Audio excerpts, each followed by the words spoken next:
Hello, and welcome to another episode of the Seasonal Tokens Podcast, where Polar interviews people so you can do more investing and less gambling.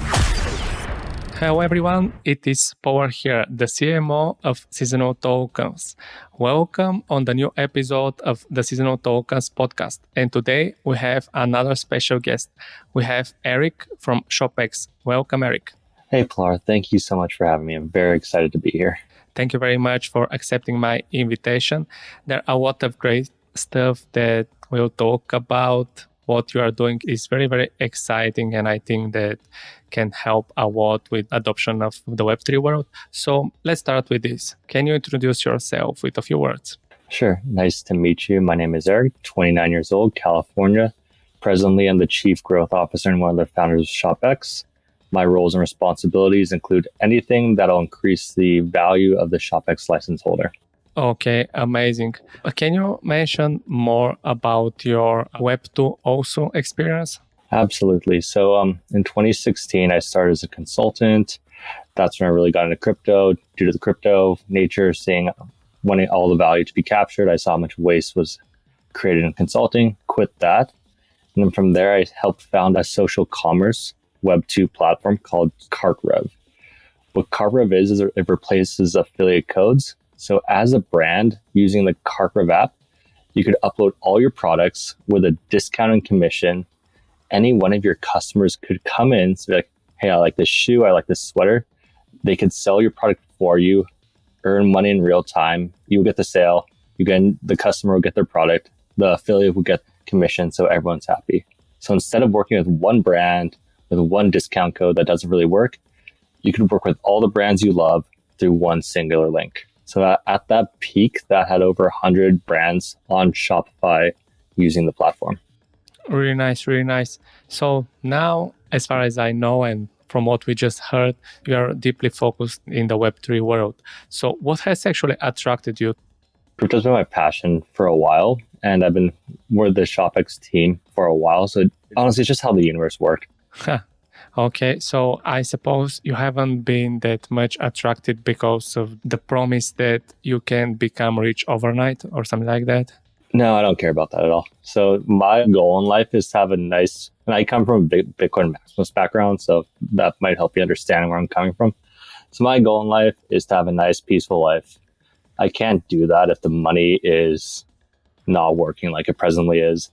The best way for me to personally help with that is to get as many people into Web3 as possible. And so ShopX is a vehicle to help me do that. And let me explain. So with ShopX, it's a way for a brand in Web2 to easily connect to Web3. So you're on Shopify, soon to be to have the other three platforms. You download the app and you can do Web3 things. So let's say we sign a company like Nike or Adidas or Reebok or any of the enterprise brands in our pipeline. They do one project. They get like 1 million customers who have their own NFT. They may not even know they own an NFT, but now there's 1 million new people with the NFT. That's their first interaction with crypto. That's a 0 to 1 situation. And now I think we both know once 0 to 1 happens, they'll do the research at their own pace. Like, oh, I have an NFT. Wait a second. What's this MetaMask wallet that's sitting there? Maybe I should research MetaMask. And then hopefully they buy some Bitcoin. Hopefully they buy some Ether or whatever other coin they so choose. Amazing, amazing. So from what you're saying, actually, you have decided that the best way to get the most out of Web3 is actually to help it grow. Is this what you're saying? Onboarding at scale, yes. Amazing, amazing. We need more people like you, not from those that are expecting to become rich overnight. So how you have actually come up with the idea for ShopX? Yeah, so the visionary behind ShopX is the current CEO, Cyrus Sagechi, and he's great. He has an e-commerce background. So he just saw a problem with his supply chain in the sense it's hard. You can't really track anything. Everything's broken. And so the concept of ShopX came out before that. Hey, what if we put the supply chain on the blockchain? So we actually minted our first ENFT in 2018, and we had the transaction hash to prove it. But once NFTs like ERC 721s and all that came about, that's when we're like, oh, this works perfectly with this idea. Then we launched our license, had the IDO, and then here we are. Really nice, really nice. And I noticed that you have an amazing case study about a brand that has used your services. Can you share more about what has been the process with it and how actually the brand has benefited from using ShopX? Absolutely. So the brand it's important to know this is a brand in Los Angeles. They sell hats, they sell t-shirts. They're fantastic. They recently launched with ShopX. They launched with one of our products, Reserve X. What Reserve X? It's a pre-purchase loyalty program. So the way it works is like this: is your brand, you're on Shopify. Within 3 minutes from within the app, you can deploy a smart contract with no technical expertise. And then you can program e-commerce benefits into that contract or into the NFTs your customers mint from that contract. So you can token gate products. So this brand, they launched a gold, silver, and bronze tier passes. They call it Pink Mocha, World Famous, and Mango Lava. In the first 24 hours, they minted 125 passes for 0.75 ETH. So that's around 94 ETH within 24 hours without shipping a single product.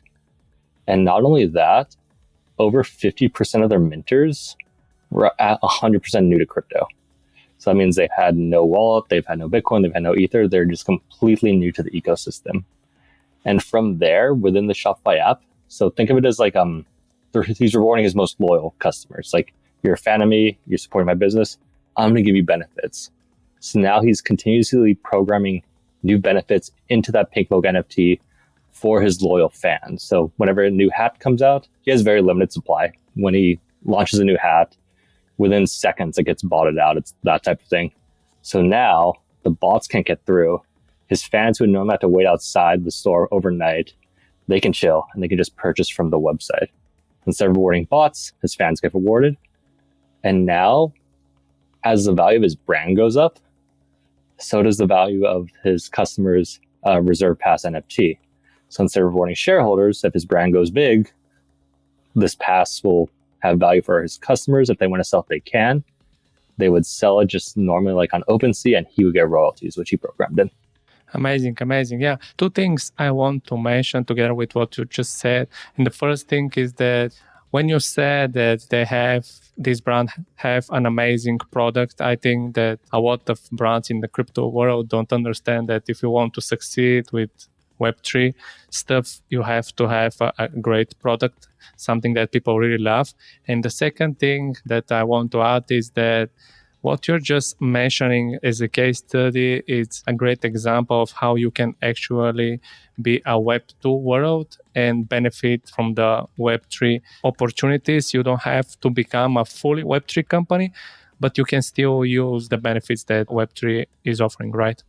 Exactly. So for this particular brand, ShopX just presents an extra revenue channel in Web3 that he can choose and use at his own leisure. Yeah, that's important to mention because what I have noticed when I'm consulting some clients from Web2 that want to become Web3 companies is that some of them believe that they have to fully switch to Web3 in order to be called a Web3 updated or improved company, and they have to forget about their Web2 world.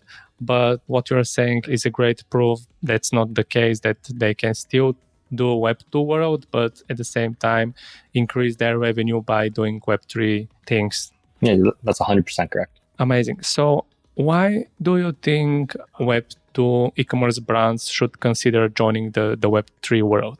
Reason number one, it's where the smartest people in the room are looking at. So, for example, if you want to see the future, find where the smartest people are working, and then I would join there. The second is it works and it's complete free of choice. So, for example, this brand, he earned live Web3 revenue without shipping a single product. And not only that, his customers were super excited. They love the process. Like, we launched a Discord for him and everything. And so during the mints, his customers, they were excited. They're like, oh my God, we're NFT holders. Oh my God, crypto, that type of stuff. And that was amidst them. Really nice, really nice. So it's definitely great that we see a constant growth of Web2 brands that are coming to the Web3 world. And from what you're saying, we can realize that it's the same case with e-commerce brands. But what do you think are actually the biggest benefits for e-commerce brands to use ShopX, except, of course, increasing their revenue? The biggest benefit and ShopX, they were coming out with a multitude of products. So the biggest benefit for using ReserveX as a Web2 brand is the present conversion rate for an e-commerce transaction is 2%. The present ShopX ReserveX pre-purchase loyalty conversion rate is 80%. And that's because they purchased your pass, they've already bought into your brand, they continue to buy more. And we have other products that will help increase that conversion rate. Really nice. Yeah, I can definitely agree with you that conversion rate is probably the most important thing in e-commerce sales. So if you find easy way to improve it, I think that everyone will try to adopt it. So maybe soon we'll see a lot more companies using ShopX for their web stores. So as a founder of ShopX, what are your biggest discoveries about the Web3 world? It's forever evolving. I believe in 5 years for Web3 to win, my grandma has to use Web3, my mother has to use Web3, and she doesn't even have to know that she's using Web3. It's just like her login Gmail. So she'll have an NFT, but she just knows that I get stuff with this NFT. So I believe in 5 years that'll happen. But right now, your listeners can't see that, but we're at the beginning of the parabolic rise in Web3. So we're at the beginning of the education phase. So that phase is honestly going to be pretty challenging. But yeah, so once that's done, Web3 will take over. Amazing, amazing. So I suppose that you're talking with a lot of Web2 brands to explain to them and also to educate them about the benefits of ShopX. So I'm really curious to know, what are the most common myths that you have heard from Web2 brands about the Web3 world? Yeah, the most common need comes from the most common objection. They're scared that it may be too complicated. So as a brand, they don't want to do anything. They want it to be simple. They want it to be simple for them and simple for their customers. So ShopX is being designed in a way to keep it as simple as possible for the end user. Okay, so you believe that the biggest one for them is the technology? The simplicity of the technology, correct. Yeah. Okay, so if we forget for a moment that you are part of ShopX, what do you think are the biggest benefits of the Web3 world? So the way I think of it is Web 1 is you can read only. Web 2 is you can read and write. What I mean by that is you can see content on the internet and you can create your own content, but it's still owned by Web 2 companies like Instagram or Facebook. In Web 3, you can read, you can write, and you can own your content. So you can create your own content. No one can cancel you. You can so as a creator, you can create a brand new relationship with you and your customer, your fan, whoever it may be, without the interference or fear of getting canceled by a bigger company. So for example, you could be a new music artist, a new influencer. You could be struggling to get off the ground. You could technically launch, and someone has done this with ShopX, but you could launch your own pass, present it to your community. They could buy it, and it could be somewhat of a Kickstarter effect. And now that they own your pass, you know they're loyal to you. You have a new relationship through Web3 with your fan customer, and then you can reward them as such. So it's a way to create a new relationship with your customer powered by NFTs without interference of third parties. Yeah, so I suppose that when saying that nobody can cancel your access, you're also somehow mentioning the very recent case with PayPal. I suppose you have heard about it. It was a really fun one that in the end, they have actually apologized that they haven't meant to say something like that. But for our listeners, I want to mention that PayPal has put in their policies that if you talk bad about them, they can withdraw $2,500 from your account, right? Yeah, I read that. I also read the same thing you did. I guess they weren't planning to release that as a mistake. Who knows? Maybe they just didn't like the mass amount of correct backlash they got from that. Because I know for one, when I read them, I'm never using PayPal again. Yeah, honestly, I don't like PayPal. As a person that have been in the e-commerce for a good amount of years, I have been dealing a lot with PayPal, and it's definitely a big issue to deal with PayPal. Like I have had a case when one of my clients, he has lost his account with a few $1,000s just because PayPal has decided that the last customer that has complained is complaining for a very important thing. So they have to ban his account, and he wasn't able to get access to his money for about 1 year, I think. So this is what we mean when we say that there are no big companies that can cancel your access, right? Yeah, the same thing happened with CarRev because as a platform, part of our payout systems for affiliate was done through PayPal. So yeah, that same thing happened in the sense that someone complained about his product. Then all the payouts for him had to stop because his account got suspended. And we're just like, who do we talk to deal with this? And it took forever to resolve. It was very slow, very inconvenient. And then in the meantime, his money was just on hold. No one else was getting paid. We're just like, come on. Yeah. This is really, really dumb. Someone can decide to click a button and you have to stop your business while you are dealing with this company, and you don't have a choice. Like, you can choose another company because there isn't another one, which is very limiting. But yeah, this is the world which we live in right now. So I hope and I believe that blockchain can help and solve that. I 100% agree with you there. And we'll find out. Yeah, absolutely. So there is a very interesting part of your biography that I have noticed. I have mentioned to you before we started the recording about that. And it is that you have studied psychology. I really love psychology. I have dedicated a very serious amount of my life and also time to also study this, because I believe that it's important to study psychology if you do marketing, but that's another topic. So is there anything that you have learned as part of your psychology studies that you believe that if crypto investors know about can help them the most to be successful in investing? I believe the best way for crypto investors to select a project is obviously to do their due diligence. And with that, the most important part of that for me is the team. So you can use psychological principles to help vet the team of a project that has your interest. Can you explain more about this, about the team side, how you can use psychology to vet them? Yeah, so for example, if I'm looking for a project of interest, I'll find the team first and I'll go through their profiles, see what they're talking about, see their language.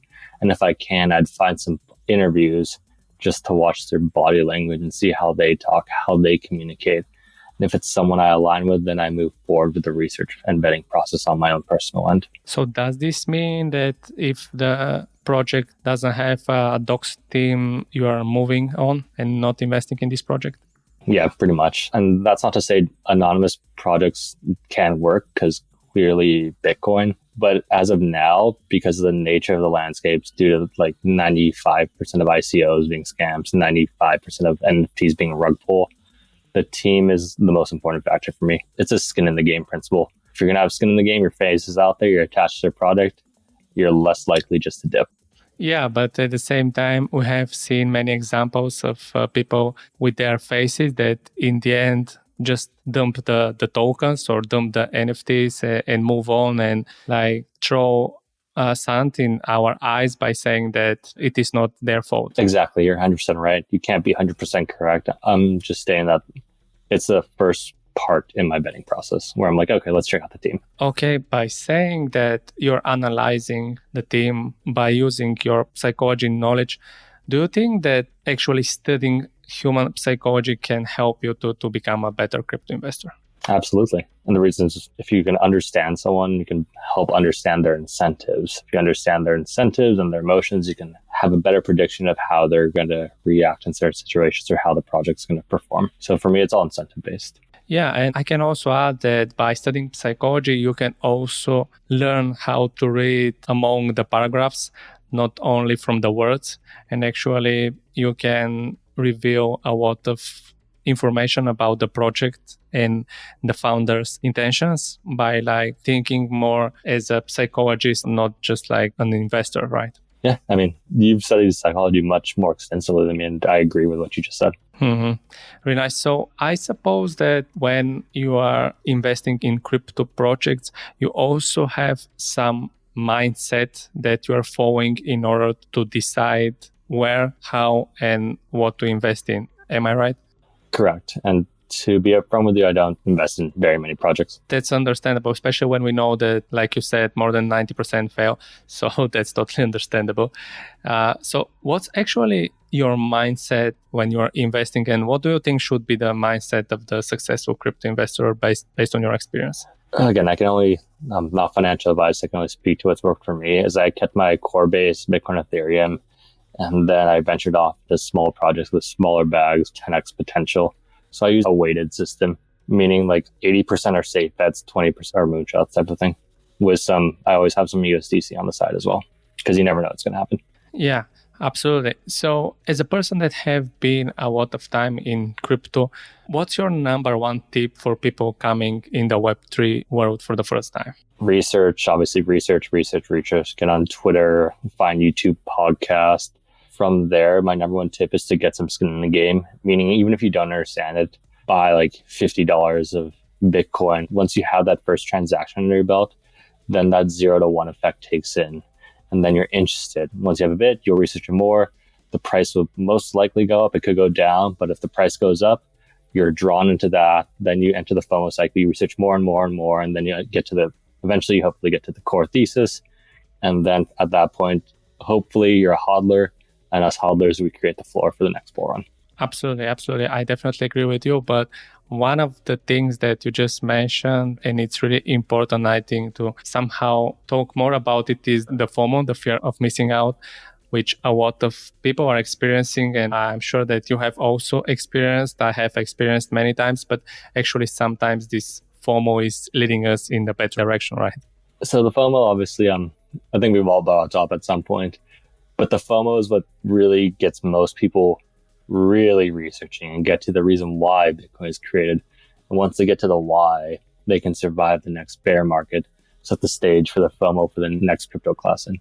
Mm-hmm. Don't you think that this FOMO effect is actually like more related to the emotional state of the person than compared to the logical one? Oh yeah, FOMO is like 99% emotion.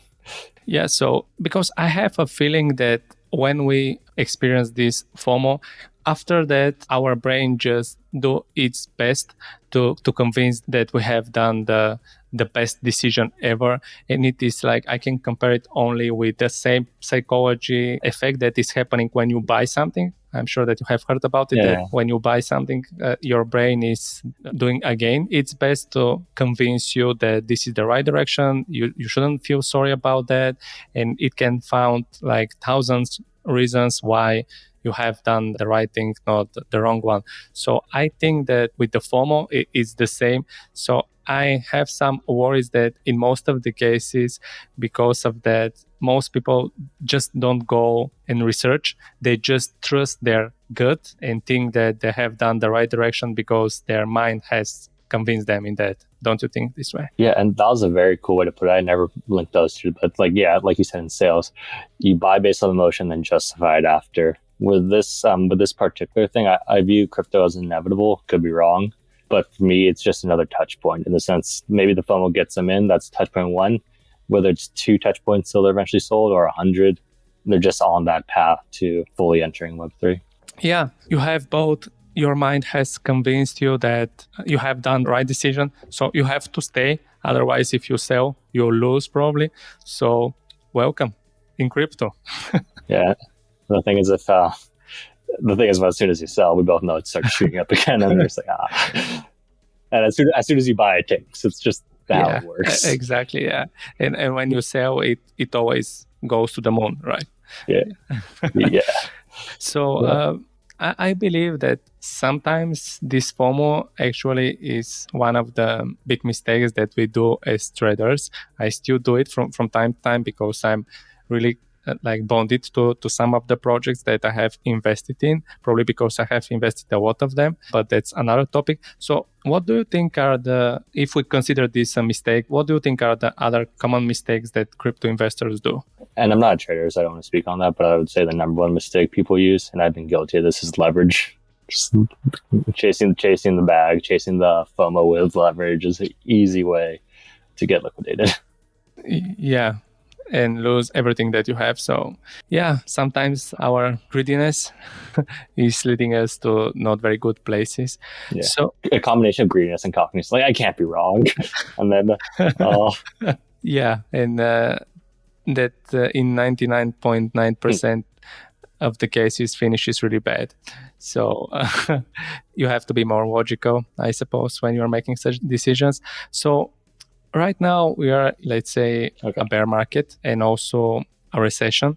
So if you're starting right now as a crypto investor, what do you think I should do if I'm the person that is currently entering the Web3? Again, not financial advice, but if I recommended my mother to get into Web3 and crypto.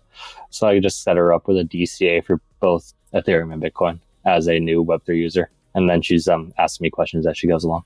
Okay, so what you're saying is that if you're a new crypto investor and you're entering this world in the current bear market or another future bear market, it's better to stick to the mostly both tokens, which in current situation are Bitcoin and Ethereum. Is this what you're saying? Yeah, I'm not trying to give financial advice as I'm not a financial advisor, but with my family's case, I recommended my mother to stick with Bitcoin and Ethereum just because they are the blue chips. And the important thing for that is that's what kicked off her learning. So as a new crypto investor, I didn't feel she was ready to invest in like any smaller projects because like if you don't have a basic understanding of Bitcoin or Ether, you're not going to know what most of the projects even do. So get the Bitcoin and Ether learning on the way. And then if any project should interest you, you're more qualified to bet the team once you have the basic crypto understanding. So what you're saying is that if you are a new crypto investor, you're suggesting me, for example, if I'm a new one, that I should go and study very well Bitcoin and Ethereum before I start jumping on other projects. That's what I would recommend to my family, or that's what I did myself. But you, as a new crypto investor, I don't understand your situations. You may be a world-renowned expert in one specific project that does one specific thing. I don't personally know that, so I can't give you advice on what to do financially. So yeah, what you're saying is bringing a very important point here, which is that no one can actually advise you what's the best for you because no one knows your current situation. So the only person that can guide you the best is you. But in order to be able to do that, you have to start from somewhere. So researching about blockchain and cryptocurrency as a whole, I think is a great start before even investing, right? This is what I think. Like, I don't know what do you think about that? Yeah, correct. Yeah, just start with the main ones, start learning and be curious, and then eventually just branch off to projects that resonate with you. Yeah, absolutely. And you'll hear many times that people are saying that they're not a financial advisors. And this from a legal standpoint is really important. But at the same time, when I hear something like that, it always reminds me the fact that no one knows what's good for me. So I have to have another, just keep in mind that I have to do my research and not just blindly trust the person that is talking. Yes, please do your own research. Yeah, and you'll hear this phrase many times too. So how do you think a person can actually do more investing rather than gambling in crypto? Find projects that you're going to hold long term for at least 2 to 3 years. And instead of trying to trade to maximize your gains, just dollar cost average in every month. Okay, so you are saying that the difference between investing in gambling is actually finding projects that are having a real world utility and you should invest in them. Is this what you're saying? Correct. I personally ignore the price if it's a project I really like. So yeah, okay, I'll buy more type of thing. Okay, yeah, I'm the same. And sometimes I feel really bad when I check the prices, but that's why I don't check the prices. Yeah. There's actually an interesting psychological thing about that. So I think we both agree in agreement that crypto is probably going to go up over the long term. So let's say you check the price 5 times over the year. Since it's going up the long term, it's most likely going to be up each time. So that's 5 positive reinforcements. But if you check the price 10 times in a day, it's much more volatile. So it's going to be like 5 and 5. So each time it's down, it's a small negative hit. Each time it's green, it's a positive hit. But the negative hits and positive hits don't cancel out. So if you check it the more times you check it a day, that's more negative experiences you're welcoming into your life on something you can't even control about. So if you check the price less, it's also cutting out the noise, but it's less negative, more positive for you for your own mind. I don't know if that makes sense. Yeah, it totally makes sense. And actually, that's amazing thing that I'm hearing for the first time. And I think it will be very beneficial for all of our listeners, because I think that even I am guilty in checking the prices every day. And I suppose most of our listeners are also doing the same. Some of them are doing this even more than once per day. We all were at the point where we're waking up at like 2 a.m. for some stupid reason. We're like, what's the Bitcoin price? It's down. Like, we've all done that before. Yeah, absolutely. And it doesn't feel very good. It doesn't serve us in any way. Like, what are we going to do? Am I going to sell? No. If I had cash, I'd buy more, but I don't have that. So, yeah. Exactly. So there is actually a saying in psychology that stands for like, if there is something that you can't control, don't focus on it. Focus on the things that you can control. So this way you can have less stress in your life. And I think this is very related to our talk about prices in crypto. Once a train leaves the station, there's no purpose in frantically running around. The best thing you can do is sit back, relax, and enjoy the ride. That's my investment. That's how I invest. Yeah, or you can buy popcorn. Yeah, yes, you can.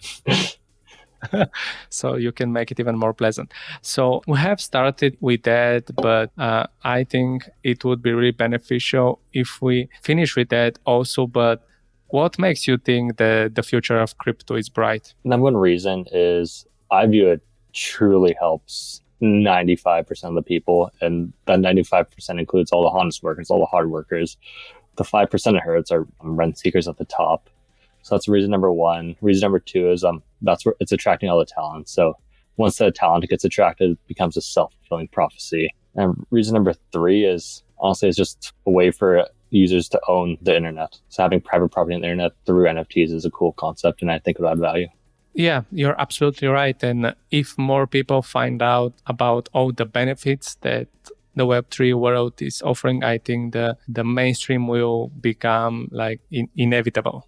Yeah, you can't stop an idea whose time has come. Absolutely. But at the same time, this doesn't mean that governments won't try to stop it, right? Correct. But incentive-wise, that's assuming all governments work together in unison, harmoniously, which may not be the case. I think there's going to be governments incentivized, like El Salvador, to take the plunge in, because they are all kind of getting robbed as well. Yeah, absolutely. But I suppose we all hope for these great times when governments will work together. Hopefully. Just haven't seen it. Yeah, but that's not the case for now, especially while there is a war in the world, which is a big one. Correct, unfortunately. Yeah, absolutely. So it has been an amazing talk, and you have shared a lot of gems with our listeners, but I'm trying to keep the podcast as short as possible, but of course full with value. So I have one more question for you, and it is like, is there anything that you'd want to mention that we haven't talked about, but you believe that our listeners should know about crypto investing, or ShopX? I think we covered the basics in terms of crypto investing. It's super, super, super important that you do your own research, as it's your responsibility. So in crypto, if you lose your money, there's no real customer service you can call. I like to recommend people take custody of their own crypto, so through their own wallet. So instead of leaving your crypto on an exchange like Coinbase, try something, check out Trezor, check out Ledger. And what that is, it's moving your crypto offline. As a new user, when you create your own wallet like MetaMask, Ledger, or Trezor, you're going to write down, it's going to give you a 16 to 24 seed phrase, and that's how you get access to your money. So if I know your seed phrase, I can take all your crypto. You can't do anything about that. So when I help my family on board, I say, hey, write these words down. Don't tell me. Don't tell anyone. Don't even put it online. Write it down on a piece of paper and keep it very safe. So I think it's very important for people to properly own their own crypto. Because, for example, if Coinbase decides to shut down and do a PayPal thing, they theoretically could. That can't be done if you take the power to own your own cryptocurrency. Yeah, that's the most important thing to me, is have the responsibility to custody your own assets. Amazing. You're definitely right about that. So, Eric, thank you very much again for joining my podcast. Can you share with our listeners where can find more about you and connect with you too? Yes, I'll include the links in the description, but the best way to learn about ShopX would be to check out our website, shopx.co, and join our Discord, because that'll give you access to team members. You can ask any questions there, and team members or community will help you. We also have Twitter, ShopX Labs, Instagram, ShopX Labs, and my personal accounts are also open for DMs and questions if you want to talk to a live person. Perfect. So yeah, if you're interested in ShopX to learn more about their work, their case studies, or if you are a Web2 brand that is interested in joining the Web3 world, you should definitely check ShopX, and we'll put all the links that Eric just mentioned in the show notes. So thank you very much again, Eric. It was an amazing pleasure to have you on the podcast. Thank you so much. I had a great time. Thank you. Thank you again. And thank you to all of us that have been reached this point of the podcast. If you enjoyed what you have heard, make sure that you subscribe and share the podcast with your friends. I'm Power, the CMO of Seasonal Tokens, and I'll talk to you on the next episode of the Seasonal Tokens podcast. Bye.